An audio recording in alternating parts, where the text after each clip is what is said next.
Meus irmãos, minhas irmãs, boa tarde a todos e a todas. Vocês estão bem? Que bom que a paz do alto que nos envolve nesse momento possa nos conduzir na tarde de hoje a uma reflexão sobre as nossas famílias e mais ainda sobre as nossas famílias com Cristo. Queria muito agradecer a oportunidade da casa, que sempre tem dado espaço para que a gente possa dividir os estudos e reflexões. Mas mais do que tudo, agradecer a espiritualidade, que sempre nos dá a oportunidade da gente se refletir dentro das propostas que são oferecidas como temática de palestra. No dia de hoje, eu gostaria de começar perguntando: tem alguém vindo pela primeira vez à Casa Espírita? Não se preocupe que eu não vou chamar aqui à frente, não. Alguém está vindo pela primeira vez? Seja muito bem-vindo, querido, querida. Deus abençoe vocês e que vocês possam encontrar aqui a alegria que temos de saber que não estamos sozinhos nem nas nossas dificuldades, nem nas nossas alegrias, que temos uns aos outros, mas acima de tudo temos um Pai amoroso que nos guia, que nos protege, e um irmão maior que é o Cristo, porque na dificuldade o irmão mais novo desesperado tem que gritar pelo mais velho. Então, sejam muito bem-vindos e bem-vindas. Queridos, vamos falar sobre as nossas famílias. Hoje, a temática de hoje é muito subsequente da temática que nós apresentamos recentemente, aqui aos sábados, porque o nosso horário de trabalho basicamente é a segunda e a quinta-feira à tarde aqui na casa, e aos sábados evangelizando em outra. Mas foi até solicitado isso, porque nós dissemos, né, repetindo: família que ora unida, permanece unida. É uma máxima de uma campanha realizada há alguns anos por outros movimentos religiosos, reflexionados também pelo movimento espírita. E aí a gente inicia pensando, porque nós não vemos a Casa Espírita com outro intuito a não ser aperfeiçoamento, crescimento, autoencontro e encontro com Cristo. Então, se os meios que nos permeiam, as reflexões que nos permeiam dentro da Casa Espírita, passam diretamente pela reflexão da família. E aí eu começo perguntando: como estamos com a nossa família? Que para eu dizer, a família que ora unida permanece unida, eu preciso passar por alguns entendimentos do que é família, do que é esse orar, o que é união e o que é uma família diante de todas as problemáticas sociais que vivemos, todas as problemáticas individuais de luta por evolução com o Cristo. Então vamos por parte, porque o nosso estudo hoje ele é totalmente dirigido, quem está vindo a primeira vez, nos acompanhando pela internet, trabalho de acessibilidade fantástico do Departamento de Comunicação dessa casa. Nós estamos amparados pelo trabalho do Conselho Federativo Nacional. Nós temos uma federação nacional que organizam as casas federativas, como a Federação Espírita, que também dão as mesmas diretrizes para as nossas casas espíritas, para ter uma unicidade da fala e do estudo dessa doutrina. Então, o Evangelho e Família, que é mais dentro do capítulo Evangelho, tem um material preparado só para isso, para a gente entender a importância de estarmos orando em família. Um guia de 28 páginas que nos levam a simplesmente 30 obras. É importante orar em família? Aí a gente vai, quem são os espíritos que nos orientam sobre essa temática? A doutrina espírita é uma doutrina toda pautada no Cristo, que tem espíritos que vão esmiuçar uma verdade maior para nossos corações, como o meu, bem endurecidos, que precisam do beabá. Por que eu preciso amar outra pessoa e por que eu preciso me amar, né? Aí nós temos a nossa grande mentora espiritual, Joana de Ângeles, mentora espiritual desta casa. Nós temos André Luiz Bezerra de Menezes e Ney Lúcio, nesse material de apanhado que a gente encontra, repito, no nosso site federativo, Federação Espírita Brasileira, Evangelho no Lar, Oração em Família. Você tem todo o apanhado que nós estamos conversando hoje. E aí é de Joana a reflexão que nós trazemos sobre o que é família. Vocês já pararam para pensar o que é família? Porque a gente traz os conceitos científicos que a gente estudou na ciência, né? Família, o que seria? E sabe o que é mais belo na definição de Joana de Ângeles, que a gente inclusive encontra no Homem Integral? É a definição, primeiro, família é laboratório de experiências de esperança e amor. Lembro que quando eu vi a primeira vez isso, o coração meio endurecido, a gente para umas palavras-chave para a gente não se comprometer com o resto. Acho que mãe estava introduzindo uma leitura em casa e compartilhada em família sobre as obras de Joana, e ela disse, olha que beleza, eu lembro desse dia. Família, laboratório de experiência. Eu calei no resto, eu nem ouvi. Eu disse experiência, porque experiência, todo mundo lembra de um laboratório, mesmo não tendo estudado com um, mas tem desenho, filme. Eu só lembrei de explosões, porque alguém tentou alguma coisa que não deu certo, deu errado. Alguém às vezes se machuca, né? Pode terminar num momento engraçado, um momento de dor, mas você tem elementos que se compõem e que às vezes dá uma fórmula redentora, uma fórmula explosiva.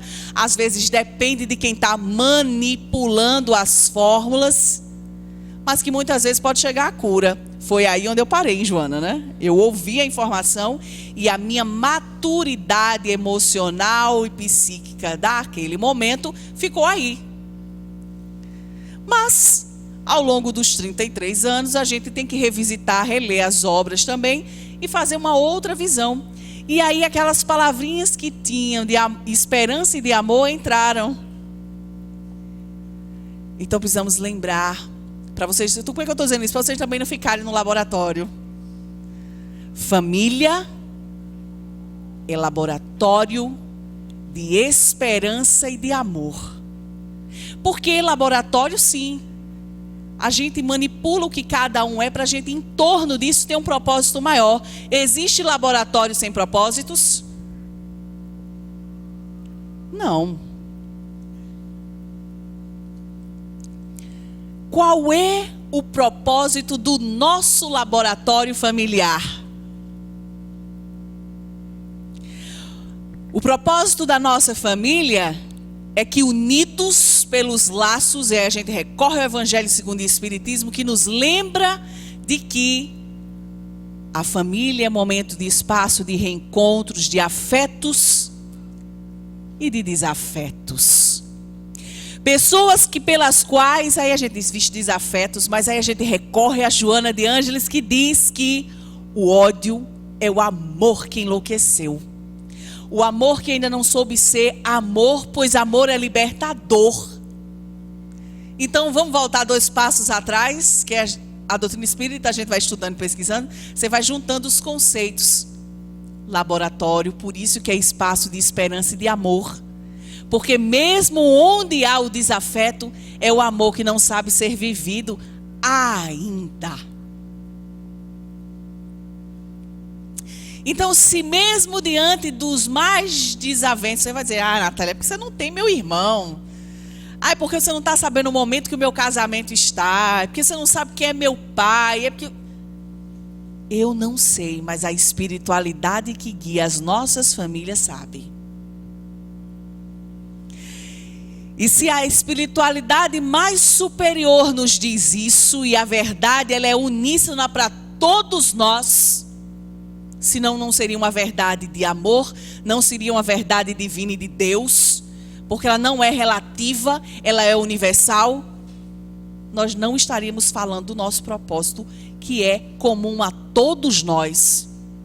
Entendidos até aqui? Não importa nesse momento onde a gente situou o nosso pensamento, nem o nosso emocional sobre quem é a nossa família. Nossa família é laboratório de amor a aprender a ser vivido. Certo? Eu estou tentando ao máximo fazer essa palestra do coração e pausada. Vou me emocionar, então vocês me perdoem, porque família, eu amo minha família. Não quer dizer que família não tenha problema, mas quando você sabe que as pessoas que estão envolvidas estão lutando para se vencer, para todo mundo tentar ser melhor, é uma outra perspectiva. Você não cobra a perfeição dos outros. Mas eu me sinto oriunda de pessoas que lutaram para se vencer. Então, mesmo no momento de que a gente que quer tanto analisar o outro, se está no momento de queda ou não, mesmo quando a gente já mais velho reconhece isso, a gente sabe que ele sempre nos entregou o melhor que podia ser. Então, eu tenho muita felicidade de ser dessa maneira, da família de onde vem. Então, eu vou chorar. Não, eu não posso nem mentir, porque eu fui criada, minha mãe disse, só a responsabilidade das coisas. Uma está ali, que é a que gerou e criou, e a outra que depois a doutrina espírita vem e me chama de pirralha e chama nas orelhas. Então eu estou com duas mães aqui, pelas quais, se eu estiver fora do caminho, ela sempre, ó o tamanho da orelha. Entendido, capítulo, vamos por parte a parte, para a gente poder entender, eu entendi onde é a minha família. Aí eu passo para o segundo momento. Se hoje eu estou compreendendo a minha família, a responsabilidade que existe sobre ela, que apesar de tudo é difícil, eu preciso respirar, reconfigurá-la dentro da minha cabeça, do meu coração, porque por mais que não esteja tudo bem, ou que esteja, é um espaço ainda de luta e de aprendizado, de reencontro, de reconciliação, vem a segunda fase. Quem sou eu na minha família? Quem sou eu, Natália Thaisa Patrício de Melo, na maturidade dos meus 33 anos como mulher, nesta encarnação? Quem sou eu na minha família? É aquela pessoa que quando chega aquela boca, Natália está chegando, a gente não compartilha isso porque é um porre? É a pessoa incompreensiva? É a pessoa que o telefone toca na hora da dificuldade? É a primeira pessoa que a pessoa vem a um pensamento, quando eu tenho alguma coisa, é Natália que vem à cabeça. Quem sou eu na minha família? Será que eu já consigo pensar sobre isso? Será que eu consigo entender que, por mais que eu ame minha família, eu ainda muitas vezes preciso melhorar? Que muitas vezes o que eu estou cobrando da minha família é a ausência do que eu estou oferecendo a ela? Esse dedo aqui é um dedo martelo do mundo. E muitas vezes somos isso dentro da nossa família. Achamos chato e difícil como a nossa família é ou está. E eu acho que sempre está é a melhor colocação, porque nós estamos em transitoriedade para o processo de crescimento. Ainda não atingimos o alto grau de evolução para dizer que estamos. E aí nesse estar, eu critico tanto que talvez muitas vezes eu não enxergue que a minha crítica no laboratório da família é justamente o elemento químico que jogado pode causar algumas explosões. Que talvez eu, como elemento jogado no caldeirão das fórmulas, seja o elemento de uma absurda exclusão. Porque muitas vezes a gente acha, não, olha, isso aqui não é para mim na minha família, o problema não é meu.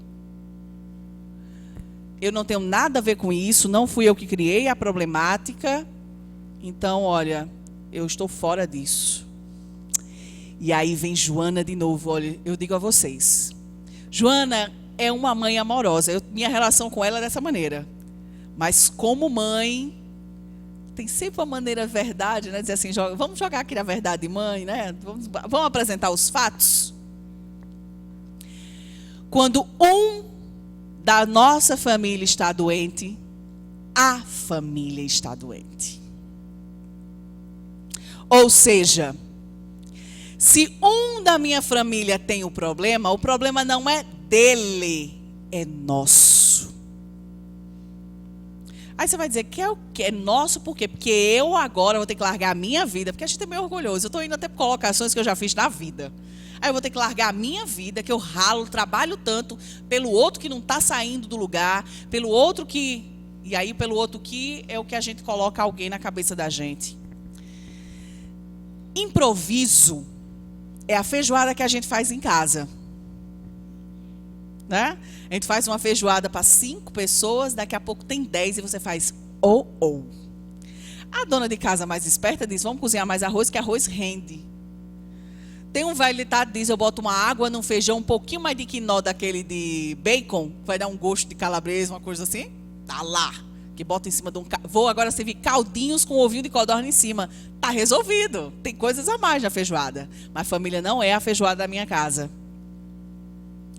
Família não é o meu projeto, é o projeto da espiritualidade. Por mais que depois você vá olhar que há pessoas que se envolveram com outras pelos quais não eram inicialmente as pessoas que tinham compromisso de encarnarem juntas, que por esse tipo de vacilo, de repente teve um filho pelo qual não estava inicialmente programado. Às vezes, eu estou com 33 anos, vamos imaginar que eu tivesse uma união dessas repentinas. Tive um filho pelo qual há 40 anos, 10 anos antes dessa minha encarnação, estava planejado.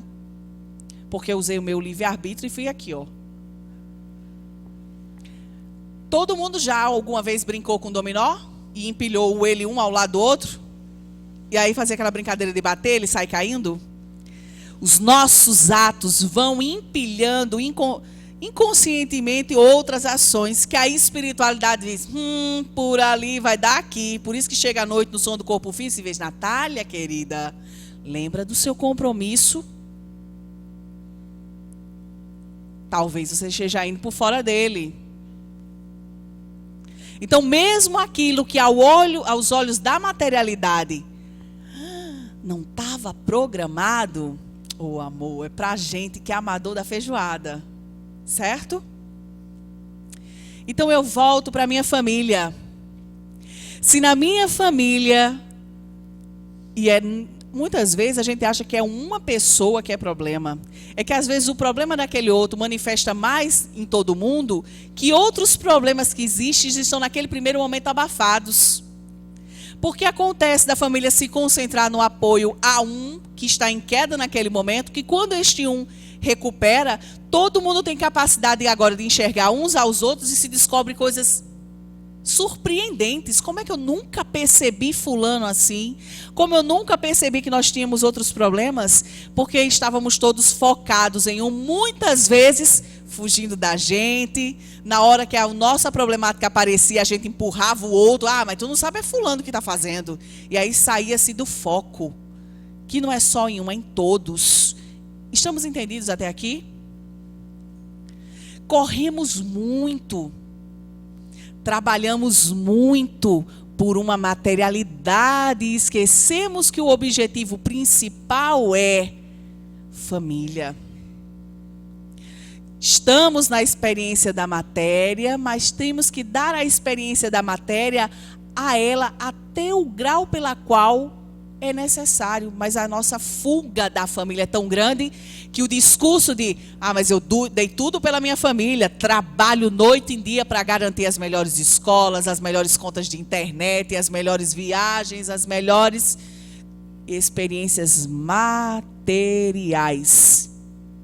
E no desencarne, será que lá no mundo espiritual, quando a gente pergunta o que fizeste dos filhos que te confiei, dos que estavam contigo, da tua família, vão dizer, não, está tudo ótimo, eu paguei cada conta maravilhosa, porque eu trabalhei duro. Sim, tudo bem, na matéria você deu o que a matéria precisava. Melhoraram o quê? Juntos na experiência. O que é que juntos vocês conseguiram recuperar do que já foi feito? O que é que juntos aprenderam com o outro? O que é que juntos construíram para além? Será que hoje, não se preocupem, não tem a menor possibilidade, eu, Natália Mello, saber. Mas eu gosto sempre de fazer essa reflexão. Se você não voltar para casa hoje, não tiver mais tempo nenhum de mandar mensagem para a família de vocês, elas vão lembrar vocês pelo quê? Aí, quando dá esse silêncio grande é porque a cabeça está indo, né? Pergunta de casa também, desliga a internet ainda não. Né? O Decon está aí trabalhando arduamente, está até dizendo ok. Pensa nisso também. Estou dizendo isso porque eu penso. Já foi a chata, absurda de chegar em casa e reclamar de tudo. Estou mentindo amanhã. De jeito nenhum. Para você que está em casa, minha mãe teve a felicidade. Esta é a mulher que me criou, então não posso ser mentira. Não. Lembro uma vez, para vocês terem noção de quanto a gente tem que se revisitar, eu nunca fui a filha preguiçosa para fazer a coisa da casa, mas eu nunca quis. Minha meta de vida era trabalhar o suficiente para nunca fazer uma faxina em casa. Eu amo minha casa. Estão me entendendo? Não, aí minha mãe concordando. Faça uma pergunta para a dona Fernanda, não, ela responde. E aí eu lembro quando... Sempre a atividade profissional foi uma coisa muito fluida na minha vida. Mãe sempre reclamou que eu nunca fui uma pessoa feita a estar em casa. Eu gostava de estar trabalhando, nunca fui da festa, nem hoje. Nunca fui, mas eu gosto do trabalho. Ela dizia, minha filha, a família, a casa. Isso eu estou falando logo no iniciozinho da vida profissional, estou falando 17, 18 anos.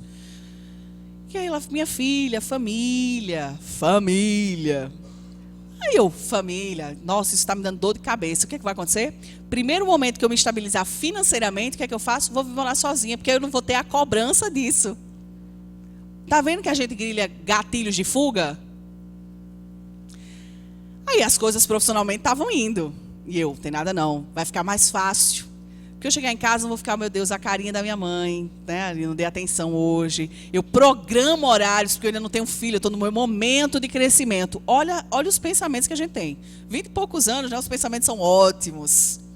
Menina que foi criada na doutrina espírita, viu? Evangelizadora. Olha isso. Toda vida que eu dizia, agora está tudo encaminhado, tem um fundo de caixa, não sei o quê, porque eu nunca fui aquela filha de pedir dinheiro, nunca. Eu sempre, minha mesada era R$5, eu não sei até hoje como eu comprava meus livros e revistas e canetas, mas eu guardava. Tudo certo, vai dar condições de alugar uma casa, mobiliar ela direitinho, trabalhar, e eu pensando, vai dar para trabalhar mais ainda, e eu era demitida. Ah, foi coincidência. Segunda vez... fui demitida de novo. Digo, não, gente, tem alguma coisa. E aí eu passei a pior experiência que uma pessoa é. Descobrir que as pessoas lhe amam, mas você tem traços insuportáveis. Fui demitida e liguei logo cedo para amanhã, porque a gente, de qualquer forma, sempre foi muito unido. Sempre se contou o que se vivia. A gente sempre compartilhou isso lá em casa.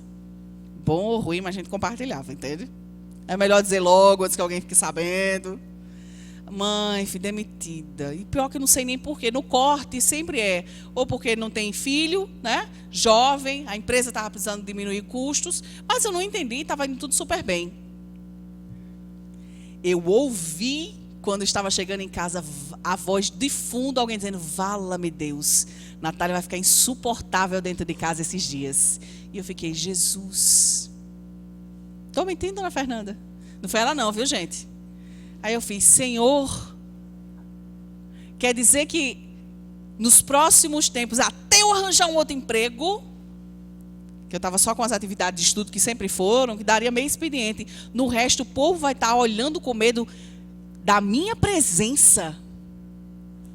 Foi a melhor experiência da minha vida. Eu fiquei 4 meses, que eu nunca tinha ficado tanto tempo desempregada. Foram 4 meses. O primeiro mês, sabe, cão controlado? Porque eu limpava...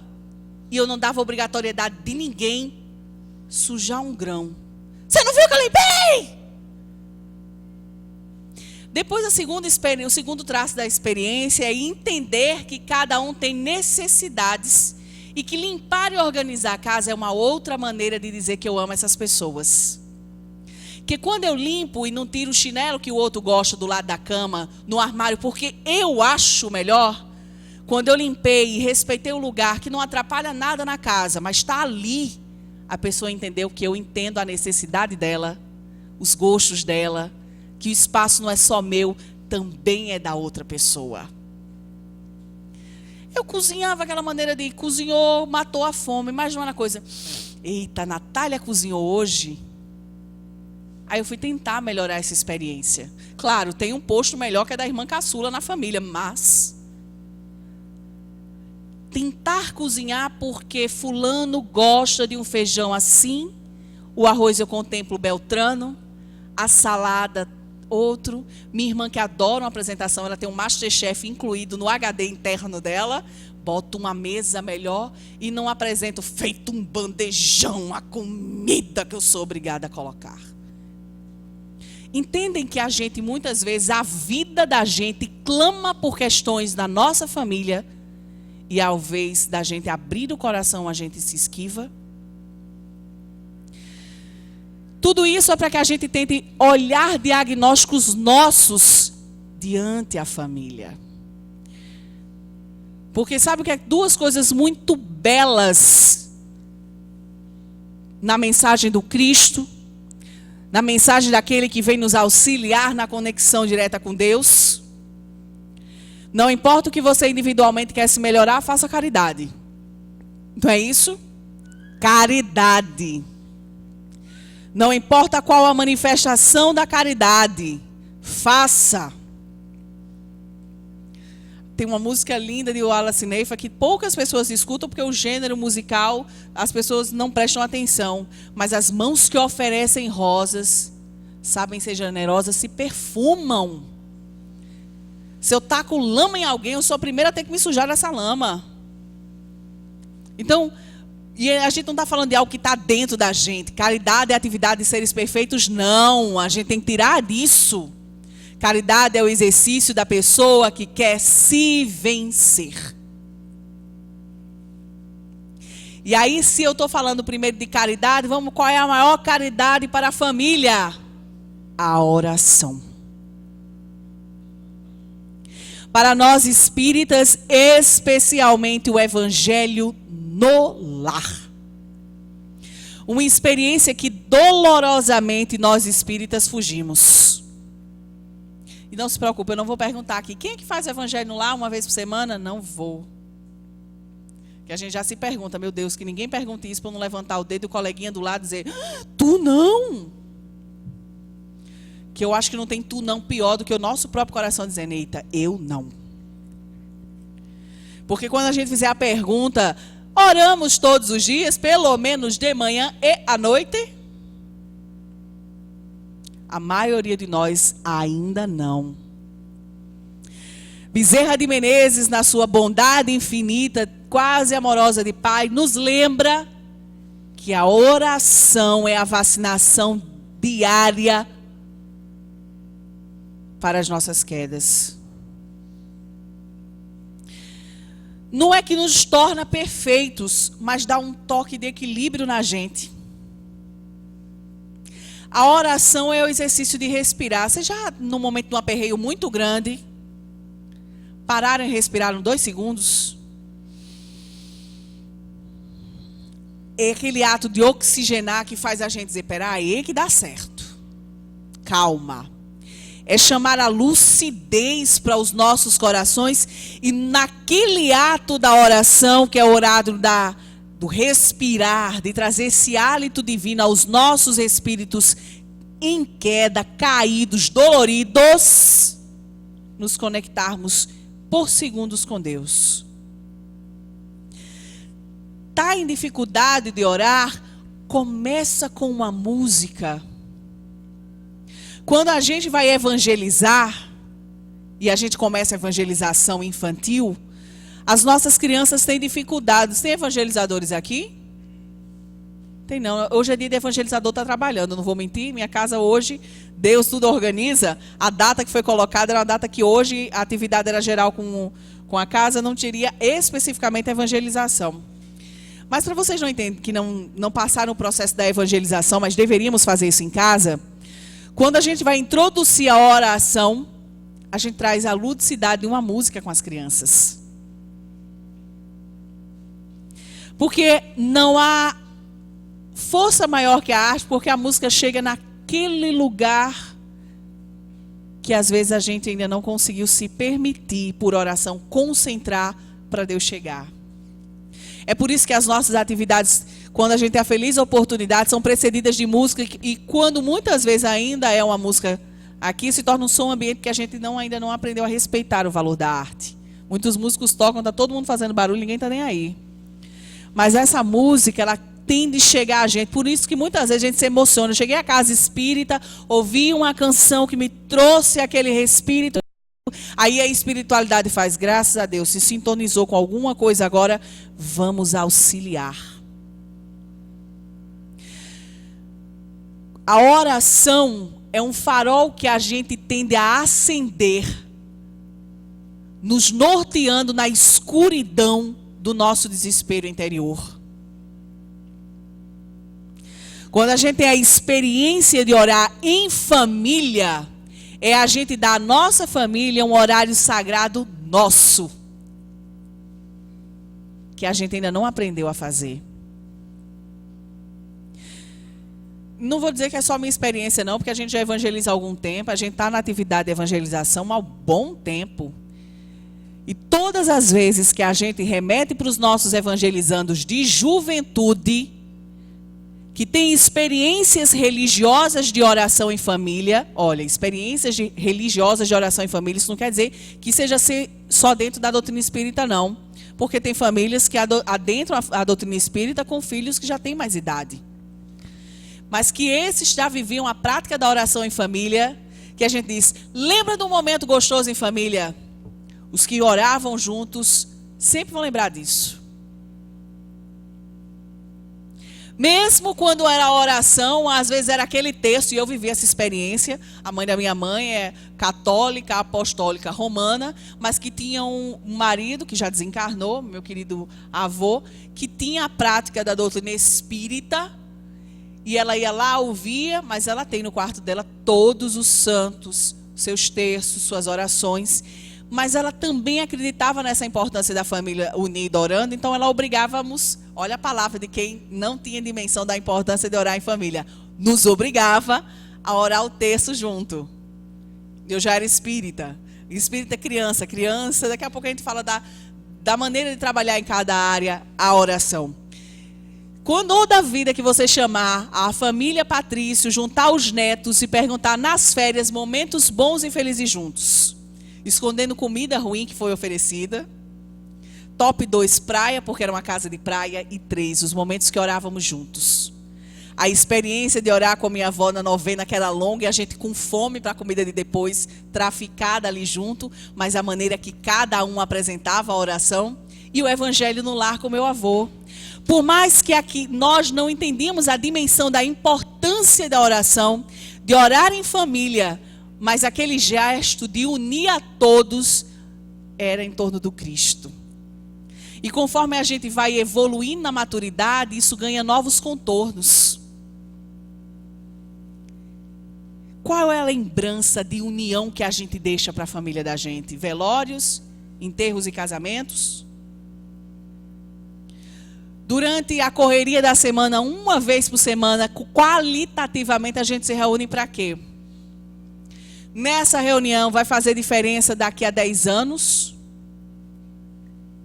O Evangelho no Lar é o convite para que possamos olhar para nós mesmos, olhar uns para os outros e apresentar o Cristo.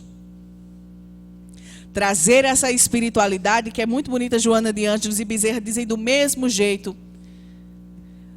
Na hora em que a família está reunida para orar, e eu estou dizendo, a família pode ser 10, 5 numa casa, mesmo que sejam 2 materialmente falando, mesmo que seja um fazendo o culto do evangelho para a família naquela casa, a legião de espíritos evoluídos que são enviados para que naquele momento haja uma limpeza da vibração da casa.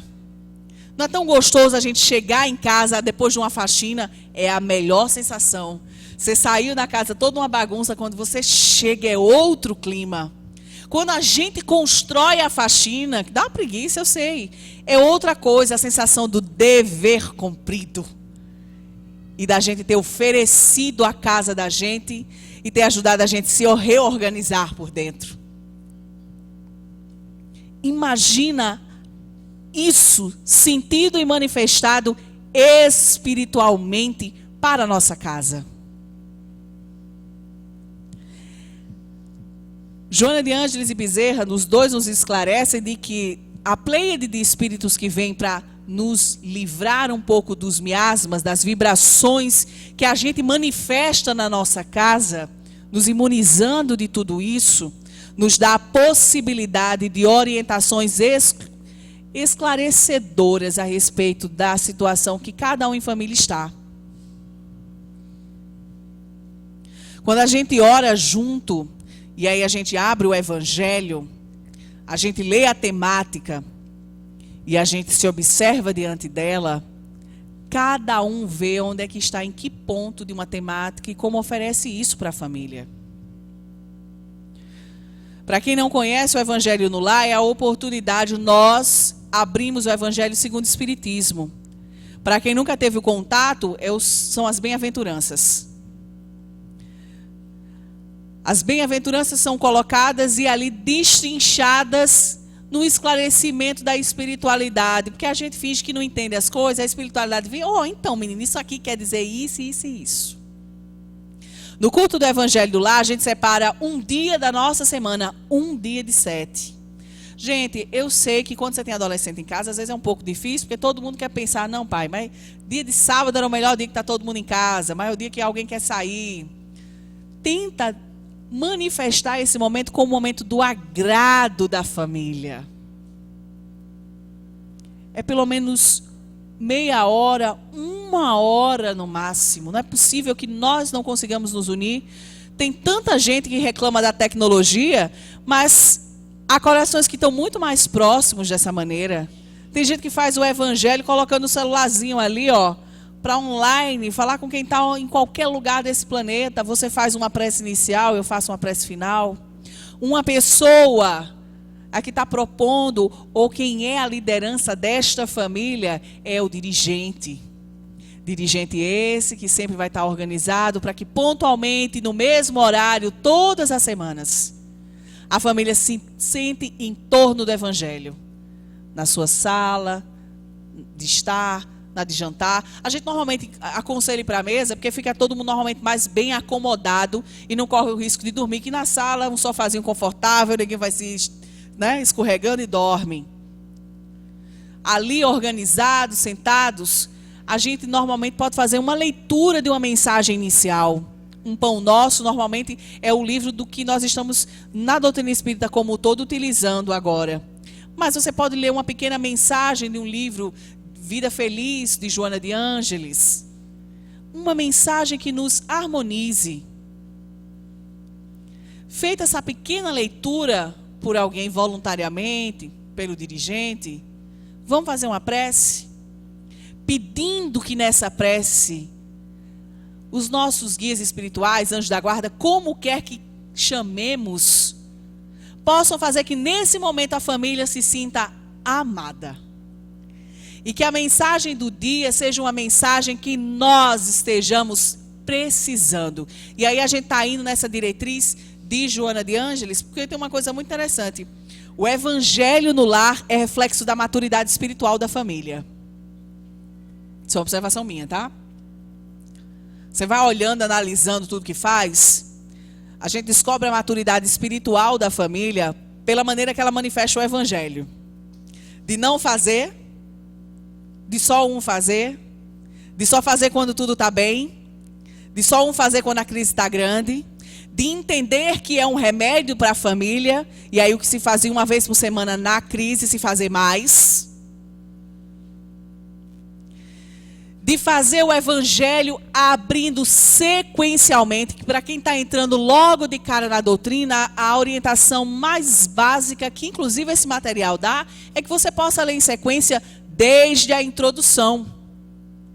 Mas quando a família não quer simplesmente testar ou conhecer, adentrar esse universo e quer fazer o Evangelho de autorreflexão familiar, a gente abre no que a gente chama a esmo. Tem gente até que tem aquele dadinho do sorteio do número, página tal, capítulo tal, entendeu? Tem gente que tem aqui do lado para não dizer o Evangelho está viciado, ou então para ninguém correr o dedinho, que a gente quando é mais jovem, filho de espírito é horroroso, mãe. Já prescreveu o crime. Então, por favor, gente, me ajuda, porque aqui tem até a outra do lado. Quando a gente estava assim, errei com essa temática, os filhos do espírito até sabem que botando mais para cá os dedinhos na hora, mesmo de olho fechado, não cai o tema que você está ruim, entendeu? Mas não tem jeito não. Que aí lá na frente a espiritualidade tem esse mesmo tema de outra maneira. Então não adianta fugir. A cara de choque da minha mãe. Eu sei, mãe, não foi o que tu ensinou. Eu estou dando um exemplo de como não fazer. Na vida a gente é 2 exemplos, a ser seguido e não. Esse agora é do não. Por isso que tem gente que faz sorteiozinho, tá? E aí o que acontece? Abra o Evangelho Temos a introdução, temos as boas aventuranças apresentadas, temos o livro de preces ao final. Se a família ela já passa pelo momento, porque quando a gente abre em sequência, a gente pode dizer, Ana, como é que está? O que você sabe sobre esse tema? Porque no início a gente está falando de Jesus, da vida de Jesus. Jesus, quem era essa figura? Quem é essa figura tão forte para nós? O que é a doutrina espírita? Por que a importância dela? Por que é o Cristo Consolador? Até chegarmos no primeiro capítulo de Não Vim Destruir a Lei. Você vai nessa sequência e você vai dividindo estudos. Que mais aprofundada na doutrina espírita com Eze. Não precisa parar em outros livros. Uma leitura curta, de 2 parágrafos, ela lê o capítulo inteiro. Mas quando a família ela já entende que orar ali junto é ouvir a mensagem do que a gente está precisando e às vezes não está enxergando, aí a gente dá a cara a tapa e aí a gente de verdade se entrega e abre a esmo. Porque quando a gente abre a esmo, e aí na prece inicial a gente não pede orientação, mesmo que a gente não diga, a gente sente, Senhor, estamos passando por um problema, estamos lhe entregando, queremos melhorar, queremos por onde seguir. Aí você vai, na hora que o outro lá, que nem sabia a sua intenção, abre o evangelho, vem. Posso dividir uma outra experiência? Não se preocupe não, que eu não vim fazer autoanálise aqui não. É para contar as experiências da gente também, né? O povo acha assim, moça apresentando a doutrina espírita, gente boa. Não, amor, melhorando mesmo. Já houve vezes de morando sozinha, o dia do meu evangelho era diferente da casa do meu pai e da minha mãe. Foi o mesmo tema. Família não é só quem está sob o mesmo teto. A gente ainda está muito longe de entender algumas coisas sobre família, né, Ana? Eu sei que falta 5. E aí o que acontece? A gente acha que quando 2 pessoas se separam, quando alguém casou e foi constituir a família, porque existe isso, a partir de agora é parente, é família, que a gente acha que a responsabilidade e as problemáticas vão se desfazendo. Não. Um dia eu ainda acredito muito que a gente vai chegar ao entendimento de que o processo familiar é muito para além do que a gente hoje enxerga. Mesmo quando um casal se separa, os 2 construíram família, porque eles têm filhos e responsabilidades. Os filhos continuam tendo o mesmo cuidado e preocupação com esse pai e com essa mãe. Se aqueles 2 que casaram, por alguma razão, acreditaram na maturidade deles, ou até na imaturidade, que não davam para continuar ali juntos, eles ainda têm responsabilidades um com o outro. Mesmo que eu adquira nova família, meu ex-marido, minha ex-mulher, eu ainda tenho laços com eles. Principalmente se eu nem suporto ouvir o nome dele nas festas ou dela. Aí é que tem, né, amores? Capítulos para as próximas que eu posso começar já orando daqui. Conheci uma família que eu fiquei apaixonada. O casal percebeu. Sabe aquele casal tinha uma maturidade de entender, olha, a gente não está caminhando bem junto. Mas a gente se gosta. É melhor chegar aqui no final. Era tanto que todo mundo ficou, não, daqui a pouco eles voltam. Cada um deles se casaram. Mas do primeiro casamento tinham 2 filhos. Sabe o que era muito bonito? O culto do evangelho no lar era com todo mundo junto. Maturidade de entender que família é para além do quem está aqui no meio aliança. Pode dizer que é absurdo? É, mas conforme a gente vai evoluindo, antigamente se dizia bater numa criança, menino está mal comportado porque não apanhou. Hoje diz, bati no meu filho para tu ver a cara de alguém. É porque a gente vai evoluindo e entendendo processos educacionais. Saindo das imaturidades, da rivalidade. A gente não tem no nosso lar um trecho, que agora eu lembrei agora, alguém desencarnou e estava com a primeira esposa lá e estava esperando a segunda para morar na mesma família? A mesma casa, as dimensões são outras, minha gente. E não quer dizer que por conta disso estavam vivendo maritalmente, não. Mas eram espíritos que tinham ligações. Aqueles 2 espíritos que entenderam que não davam para viver maritalmente, tinham 2 filhos. Que cada um tinha sua família, com mais um filho cada um. Aqueles filhos 2, cada um e um, também são irmãos. Não estavam todo mundo apostando no mesmo crescimento? Não acabam sendo a mesma família? Porque só se unir na materialidade da troca de presentes do fim de ano. Eles tinham o esforço de orarem juntos. meta de dia, né, de vida, né? Tá ali nas mensagens de vocês, dá até para ver daqui. Mas a gente entender que é possível. Não é porque eu não cheguei que isso não é possível. E quando a gente coloca na cabeça que existem esses padrões comportamentais e que esses estão próximos da cristandade, eu consigo também dizer que um dia isso eu posso fazer. Oremos. Aberto o evangelho, entendido que não é campo de guerra, não é mensagem para o outro, é mensagem para si. No livro Os Mensageiros, acompanhando uma reunião mediúnica, as mensagens que foram recebidas, André Luiz está lá conversando com o mentor espiritual dele, dizendo assim, nossa, mas ninguém identificou que a mensagem era para si, eles trouxeram mensagens psicografadas e não entenderam que também eram para eles, se encaixavam com as problemáticas que eles estavam vivendo e eles estão negando isso. E o mentor dizia assim,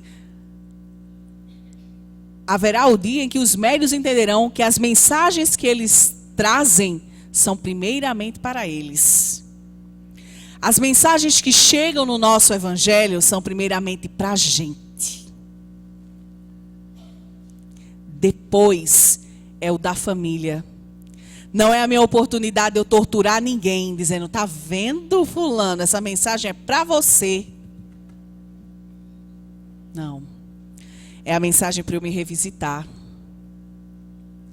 E mesmo que eu não tenha condições no primeiro momento de dizer, na hora dos comentários, a gente já mais evoluído, de que, eu me vejo diante do egoísmo, do orgulho dessa forma, precisando melhorar por conta disso e isso, sem o julgamento e dizer, precisa mesmo, viu, fulano? Está na hora, está atrapalhando a gente. Superado isso, a gente vai perceber que vai ser o momento mais feliz da vida da gente. Quando a gente está com um problema, a gente não corre para o médico, né, para dizer, olha, estou com um problema de saúde assim, assim, assim, assado. O evangelho é essa oportunidade de recorrer a uma consulta com a espiritualidade, nos indicando o nosso problema, nos indicando no que precisamos melhorar. Família que é sedimentada na importância da oração, ela vai sempre continuar assim. Ela vai se encontrar assim. E olhe, mesmo aqueles e aquelas que a partir de hoje se sentirão tocados em fazer evangelho em casa e vai descobrir que nos primeiros momentos está só você e a espiritualidade, de verdade. Eu disse isso da outra vez, eu não canso de me dizer, eu tenho 33 anos. Não houve uma semana inicialmente que na minha família não tivesse a perseverança do evangelho no lar, porque existia uma pessoa que queria isso, minha mãe. Hoje, com ela com mais tempo ainda, o evangelho na casa dela é diário. Como fazia o pai dela. Mas, para que a família esteja em torno do evangelho, só precisa um para perseverar. Toda a personificação da perseverança está no Cristo, com pequenos mensageiros que também fazem a repetição desse esforço. Mas está na centralidade de um. Que sejamos um da nossa família. Sem medo. Sem a pretensão de sermos melhores, mas na certeza de que precisa um para que o laboratório entenda o propósito. Para que o laboratório entregue o produto final, para que o laboratório não se perca, para que quando um elemento não esteja indisponível, a gente chame o elemento para perto. Que sejamos nós um a contagiar, que sejamos esse um a lutar pelas nossas famílias, porque família é projeto divino, porque famílias sadias, temos humanidades sadias. Não são governos, são gestões familiares. Que possamos, a partir de hoje, fazer com que o departamento da família, das federações, das casas espíritas, sejam os mais frequentados do que os departamentos mediúnicos. Que a família, a nossa família, seja o nosso maior foco, o nosso maior objetivo. Porque é ela o nosso grande bem e tesouro. Não é carro, não é casa. Porque os grandes momentos felizes das famílias mais ricas foram de filhos que se sentiram amados, foram de homens e mulheres que olharam para as pessoas do lado e diziam: como é bom saber que eu sou importante para você. Há sempre um dia para um recomeço. Se não existisse, precisávamos apenas de uma única oportunidade de 24 horas, não sucessivos dias, sucessivas experiências, sucessivas existências. Que o Cristo abençoe as nossas famílias. Que Ele se faça presente nos momentos mais difíceis. Não porque a gente acha que nesse momento Ele estará presente, mas porque vamos sentir nos nossos corações. Porque vamos sentir na nossa luta. Porque vamos nos sentir acompanhados. Porque dessa maneira é mais fácil. É mais leve. Porque é mais equilibrado na consciência. É mais claro no coração. E na certeza, tudo passa. O que é difícil passa para vir um momento de alegria. E a alegria passa para uma outra alegria nos roubar um sorriso ainda maior. Que Deus nos abençoe, nos inspire e abençoe as nossas famílias hoje e sempre. Que assim seja.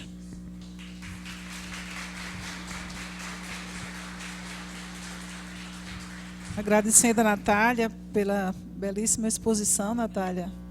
Emocionante, não é?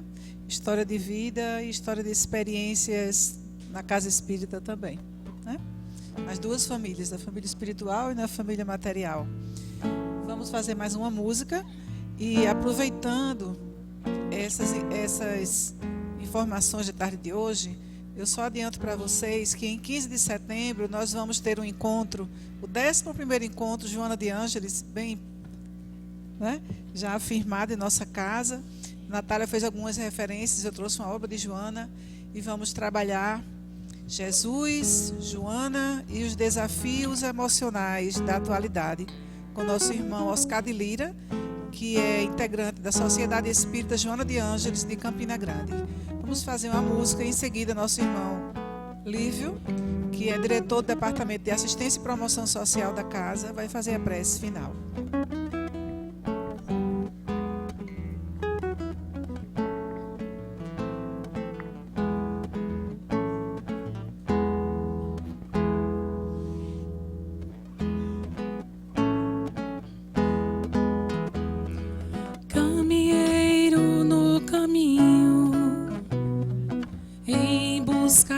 Direção da expulsão do paraíso, a terra da promissão, do suor do vosso rosto, angariareis o pão, do estertor de vossos partos, uma nada evolução. Viver é sofrer, e sofrer é sentido, caridade e oração, alívio do coração. Semeador, em meio à dor, vinde a mim, se estás cansado, meu peso é leve, jugo suave, já não é sentida a dor, bendito Consolador. Caminheiro no caminho, em busca da direção, da expulsão do paraíso, a terra da promissão, do suor do vosso rosto, angariareis o pão, do estertor de vossos partos, uma nada evolução. Viver é crescer e sofrer é sentido, caridade e oração, alívio do coração. Viver é crescer e crescer é sofrido, caridade e oração, alívio do coração.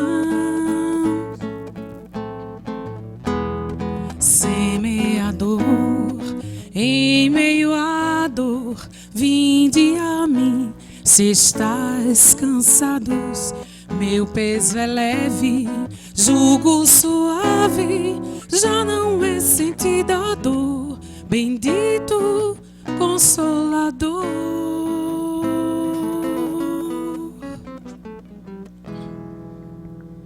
Agradeço a atenção de vocês. Peço desculpas aí pela garganta. Então, embalados nessa harmonia e após as reflexões, que possamos agora, nesse instante, nos dirigir mais intensamente ao Cristo que aqui está entre nós, para agradecer momentos tão sublimes de reflexão, aprendizado, de toque em nossas emoções. Amado Jesus, que possamos todos nós, após esses instantes maravilhosos que aqui tivemos, voltar aos lares motivados, ansiosos por encontrar os que lá ficaram, seja fisicamente, espiritualmente, os que estejam nas casas ou longe delas, que sejamos com eles fortalecidos nesta união familiar, vivendo neste laboratório o teu amor, para que verdadeiramente possamos dar testemunhos da fé espírita cristã que temos. Abençoa-nos hoje e sempre.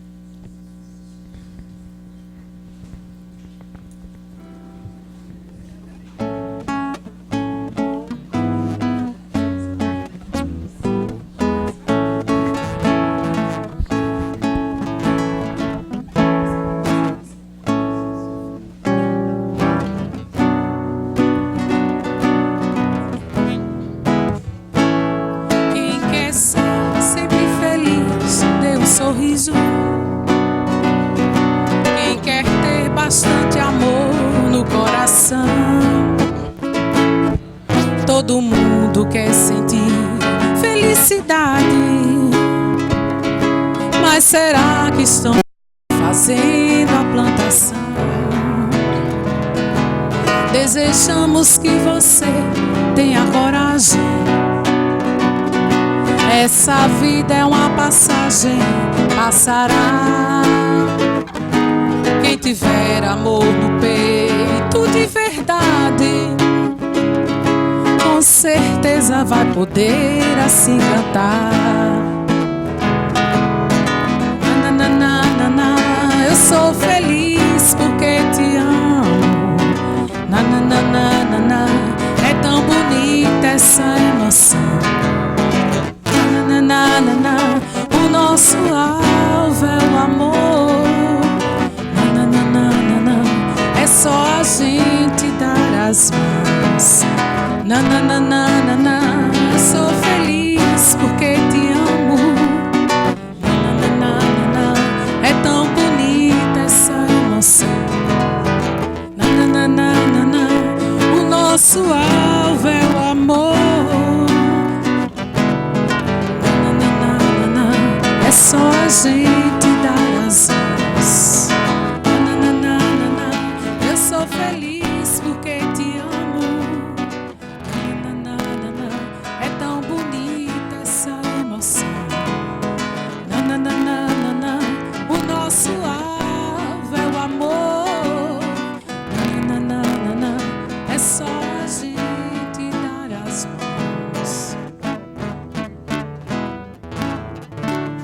Obrigada, gente. Tudo de bom, muita paz.